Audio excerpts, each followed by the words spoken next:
So rather than talk about why it's difficult to define yourself as a disabled artist, I'm going to narrow the focus a little and ask primarily, is it difficult to define yourself as disabled, in my case by mental ill health, and an artist, and yes, one who tries to make work referencing that disability regularly, though not exclusively. It's more specific, but this is a territory I know and have now spent a decade plus trying to reclaim the languages of lunacy. But first, I'm going to break what I just said. Here's my GTN, glyceryl trinitrate spray in case of further heart attacks. So if things get particularly heated or contentious, I might just have to resort to using this again. It's non-addictive, non-overdosable, and CFC-free, so all round a good thing. I'll just put it here. Defining myself as disabled is very much about me reclaiming the languages of lunacy. That visual just there, Nuts, Try Me, that slide was a bus shelter advertising campaign about 10 years ago, and that was doctored by me. So what has changed since then? Well, we're so much more image conscious these days. Firstly, it's really important to know exactly what does reclaiming the languages of lunacy look like. Here is the officially sanctioned position for mental distress. In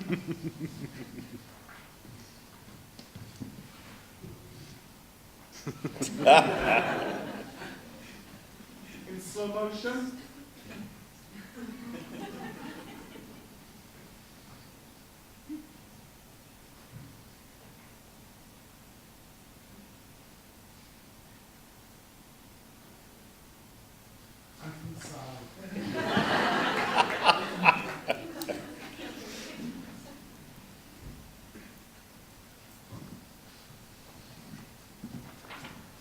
So now you know in media terms what we look like. So any time you see that image, it's mental distress.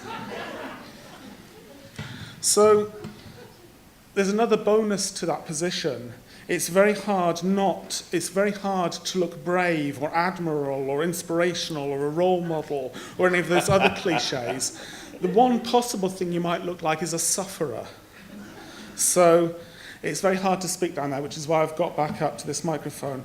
Now, something that Tony Heaton said earlier, he commented on there being no disability arts in the Tate Modern's 21st century timeline. The film that was shown at the start of the day was a little bit about that and the fact that it is absent from it. I've brought along a copy of the timeline published by Tate and with my sort of a few annotations on it. I'm going to leave it on the table here. And basically, at break time, if you like to come up and add a name of an artist, a movement, an idea, something to that, please feel free to just cover that with writing, and then we'll give it to Dash at the end of the day for their archive. So that's there for you to use over the break. Now, it's confession time. Sorry to rock the boat, but actually it's easy to be a disabled artist. I read it in the media. I read it online, so it must be true. This comes from https://theconversation.com. Outsider art can refashion how we think about mental illness, 36439. There is an enormous interest in the art of those deemed mentally ill.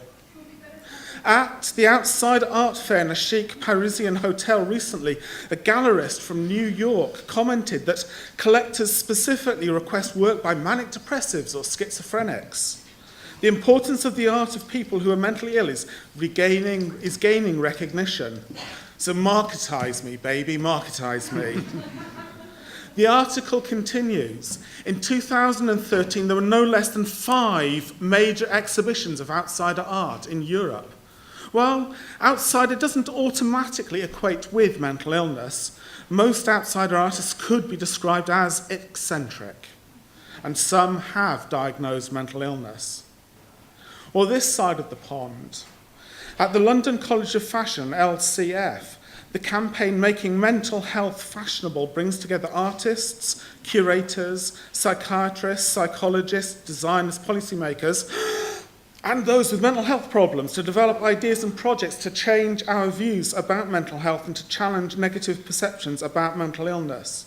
The aim is to fashion the meaning of mental illness into something more positive and desirable. Let's spread our wings a little. What other categories are easy to be involved in artistically? Well, I've just seen again online Eddie Redmayne as transgender pioneer Lily Alb. First pictures of him or her just released. First it was Thomas the Tank Engine movie, now it's a film about a pioneer of sex reassignment surgery, the Danish Girl. The first still of Eddie Redmayne in character as Lily Alb has been released, showing the Oscar-winning actor of The Theory of Everything with full makeup, curled red hair, and what would appear to be false breasts. The Danish Girl, adapted from David Ebershov's novel and directed by Tom Hooper, is the story of Alba, who became one of the world's first known recipients of this type of surgery.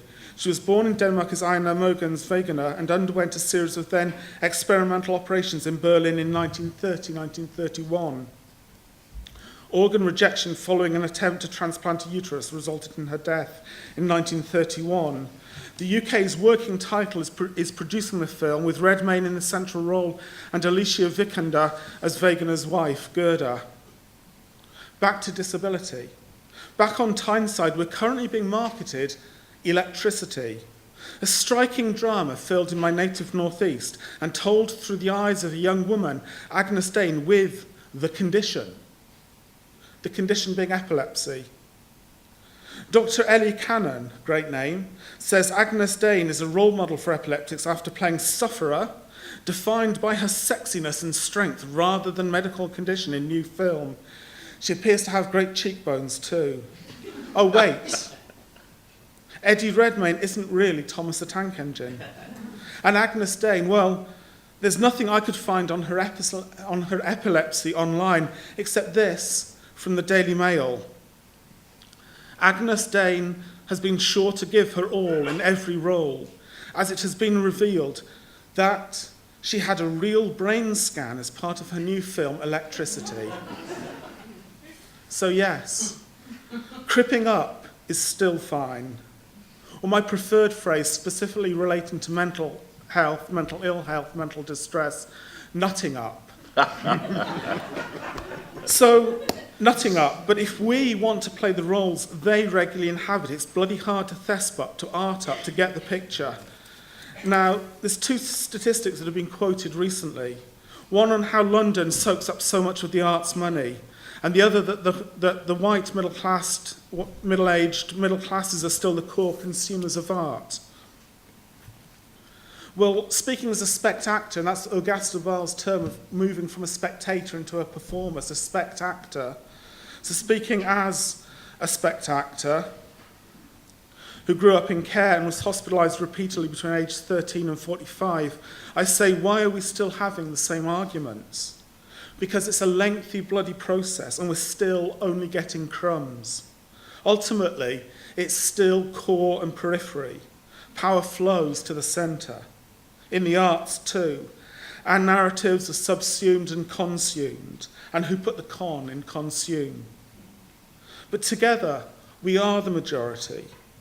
Add in all the disparate groups that come under the various categories, the various headlines and so on, not just disability.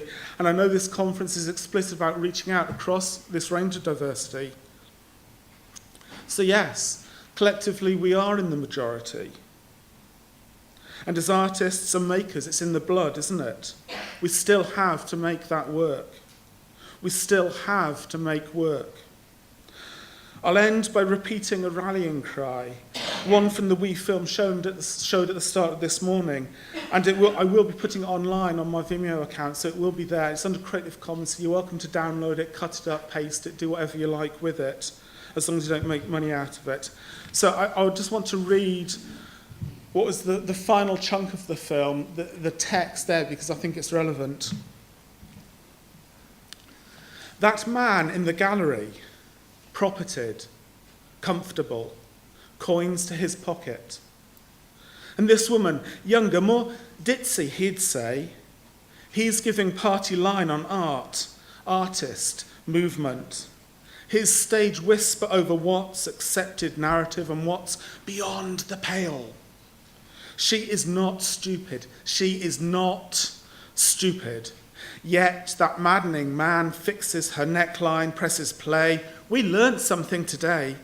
Following only audio guide, no time to look up at the sheer wonder of us other, gouging beyond bloody spill of inchoate rage.